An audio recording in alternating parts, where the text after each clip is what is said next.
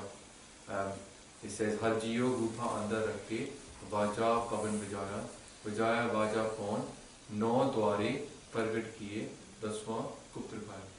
It says, Vaheguru made the cave, and inside that blew the breath. And they've started the Vaja, you know, this Vaja, the harmonium, yeah? Like the Vaja. So, and then, No Dware, 9 doors were kept visible, the 10th was kept hidden. This right on the other side, Guru Gobind Singh gives that teaching. And what he said is, Guru Dware Lai Pavani. Some people come to Guru's door with love, and they get shown the 10th door. So when we say Guru Prasad, see the way to Guru is through love. So the only way to God is through love. Even if you look at Harmandir Sahib, the Golden Temple, there's 4 entrances open to everybody, but the only way is one path, and that's through love. So Guru serves as the person that we can love. It's hard to love Vaheguru because we don't know Vaheguru. We can love Guru because of what they did and how they lived their lives. They serve as an example for us to love. And as we love Guru, they open Dasam Dwar for us, for to connect to the one inside. So that's why Guru is also quite important in that way. He serves as our archetype, our lover, you know, the person we give ourselves to. So the last way of saying Vaheguru is in line with this idea that the breath of Vaheguru was put into you and it made us go. And it's basically making Vaheguru part of your breath. And one of the things that Bhai Gurdasi says, I'm going a little bit over, you know the slok Pavan Guru Pani Pita? Yeah? Now we've translated that normally as to make the air is the Guru and the water is the father and the mother is the earth. What Bhai Gurdasi says there, he gives a different translation of it. He says, Pawn Guru, Guru Shabad hai. That the Pawn Guru is the Guru Shabad. And what is the Guru Shabad? Is the Guru's word is Vaheguru Guru Shabad Sanaya. Vaheguru is the Guru Shabad. So in fact, you could say that the Guru, upon our breath, the Pavan being no longer air, but being translated as our Pran, the air that went into us, our pranic energy, our breath. If we make the breath marry the Guru, becomes Pawn Guru, becomes Vaheguru, Vaheguru with every breath. So he says that is the way to do it. Pawn Guru, with every breath say Vaheguru. Pawn Guru Guru Shabad hai, Vaheguru Guru Shabad Sanaya. We'll talk about this tomorrow in more detail about Japji Sahib. But this is what he says. So one way of saying Vaheguru is by saying. So we just try doing that for a little while. With the breath in, we'll say Vahe. Breathe in Vahe and breathe out Guru. Vahe, Guru. So we'll just do it together because it's going to hard. But do it slowly, yeah? So you say.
Obviously we're in a class right now, so we have to go through it, but we could go on for a while. But you can try doing it by yourself, even if you've got 5 minutes. So just breathing, the breath goes into the mouth. It's breath meditation, yeah? Are you thinking? There's no one way of doing it. There's 3 ways of doing the same breath meditation. I'll go through them now. But one of them is in on the Wahi and out on the Guru. Yeah? And you can make, Mara says you can make your breath part of Vaheguru. Every breath. And it's called Swas, Swas, Simran. Swas is the breath. Swas, Swas, Simran. Simran means obviously meditation on the one. So we can do that. And it will become to the point where every breath is saying Vaheguru. And it says that when you take it to the highest level, obviously I'm not at that level, so it's hard for me to say. It says every hair on your body will start saying Vaheguru at that point. Rom, Rom. Every single hair on your body will start saying Vaheguru. It's 100,000 million mouths all over your body that will be meditating. Kind of the reason why we don't cut our hair that much. Yeah? So at all, you see. But because every hair has that power to meditate upon Vaheguru. But the point is that we make it part of our breath. One Guru, Guru Shabad hai. Vaheguru, Guru Shabad hai. We marry our breath to Vaheguru. Now, one of the ways is saying, the other way is the opposite of that, yeah, which is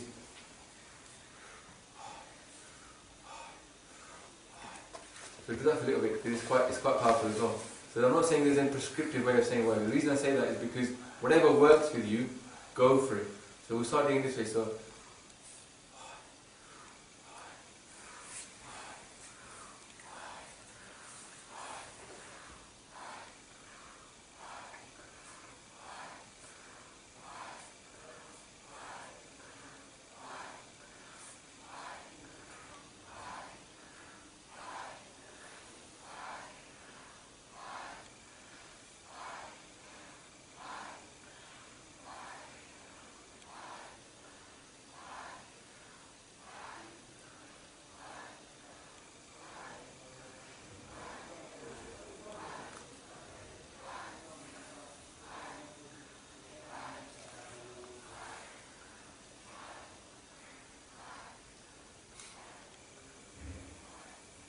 it seems powerful because it really can become part of your breath. And the final way is to do it in 2 breaths. And it's kind of both on the exhale. Yeah? So you're kind of breathing, but you'll be breathing between the exhales. So it's like Vaheguru, Vaheguru, Vaheguru.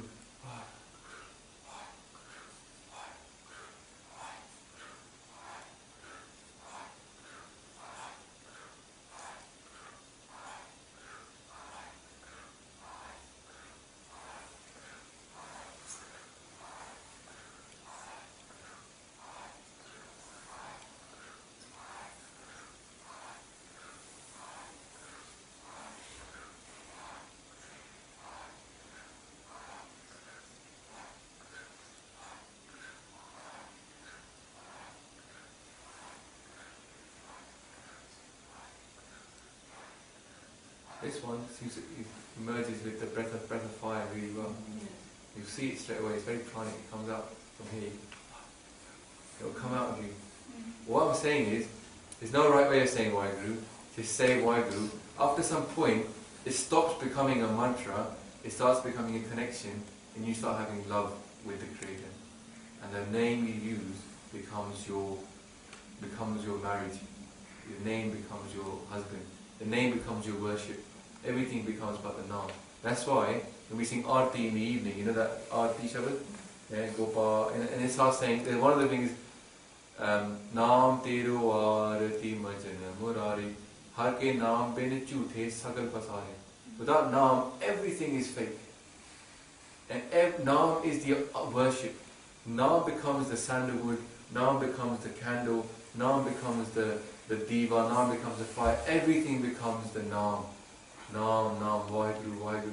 The name of the beloved becomes the worship of the beloved. That's why it becomes Sat Naam. You achieve the truth, the reality, the oneness with the one through the one.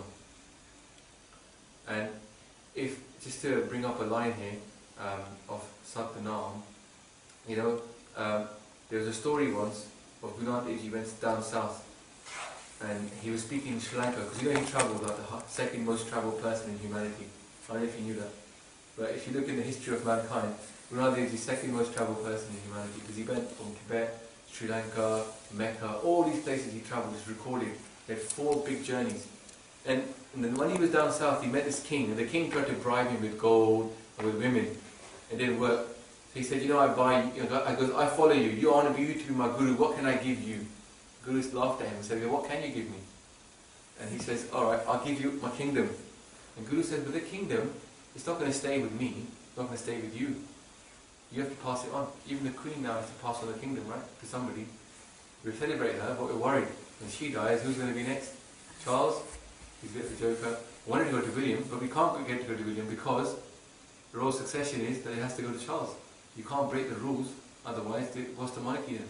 Monarchy is hereditary line. Can't break the line unless Charles abdicates, right? So he said, what can you give me? Because you can't give me a kingdom. So the guy's like, I can't give you a kingdom. How about I give you everything I own? Forget the kingdom, but everything I own, I'll become a beggar. I'll become a pauper and follow you around. He says, yeah, but that wealth that you give away, you say is yours, it's not yours either. When you die, it stays behind anyway. So the guy gets perplexed. He says, okay, Maharaj, I give up. What can I give you? What can I give you? Tell me what I should give you. And Guru says, give me this I. Give me this I you're going on about. Me, I. Do you want to? Just give me this I, this homing, this me. Give me this I and follow me and I'll teach you how to get to Vaheguru. So a Sikh's journey, effectively, is giving this I to Guru and saying, tell me what you think is right. So when we see the truth and the way that they live their lives, at some point we get convinced that they know what's right and I don't know. Yeah? So when we say Sikh is, Maharaj, you teach me then what's next. And that's where the Gur Prasad comes in. So Satya, Naam, and then Satya, Gur Prasad, from the Guru's grace. There's once a story that Guru Gobind Singh said to one of the Sikhs, before I jump on this horse, tell me the entire meaning of Guru Granth Sahib Ji. And the Sikhs are perplexed, it's too deep, whole Guru Granth Sahib Ji. How am I supposed to tell you before you jump on the horse? And one Sikh shouts out, Ik Onkar Satguru Prasad. And this is put all over Gurbani, you will find Ik Onkar Satguru Prasad. This is supposed to be the essence of the whole of Guru Granth Sahib Ji. Ik Onkar Satguru Prasad. That the one made everything, everything came from the one with the sound, and the truth is achieved, right, by the Guru's grace. That oneness with the truth is from Guru's grace. Guru can bless us to get that now. Otherwise, we wouldn't be calling him Guru Nanak. We just say Nanak, the holy person. We wouldn't call him Guru or Satguru. So the Sikh accepts the Guru as the embodiment of the light and says, now teach me. Guru isn't here just to take you as a Sikh and say, okay, you're my Sikh, now I'm great, I've got a Sikh. It's the opposite. Guru is here to bless us with the full ability that he has, which is Naam. Yeah? And that's why Bhai Lena is the ideal Sikh to follow. Bhai Lena followed Guru Nanak Dev Ji and he became Guru Angad. And now the Sikhs follow Guru, and when they finally become fully convinced about Guru, they sell themselves to the Guru and say, you have me, I'll become. The Panch Pyare, they gave their head. Isn't it? You see the continuation of that same story. The 5 beloved ones, they gave their head to their Guru. They played the game of love with their head. And Guru Nanak Dev Ji says in his Bani, if you want to play the game of love, come with your head in the palm of your hands. Give me this I. All of our consciousness of what we are is from this I, is in our head. And that is what we give to our Guru. You see? So the whole thing becomes one story again of giving the I. And that is through the good mantra. And the Guru says, say this mantra as much as you can. Get up in the morning and do this mantra as much as you can. So the 5 ways we went through now, that's called the Vaheguru Mantar, it's called the Guru Mantar. That's like anything that works, follow it. There's no prescriptive way of getting to Vaheguru. It's just like a mountain, Vaheguru at the top. All we're going to do is climb up that mountain. Whatever works, gets you up there, go for it. And that's the 4 mantras we've covered now. So we covered the Beej Mantar, Ik Onkar. We covered the Maha Mantar up to Gur Prasad. We covered the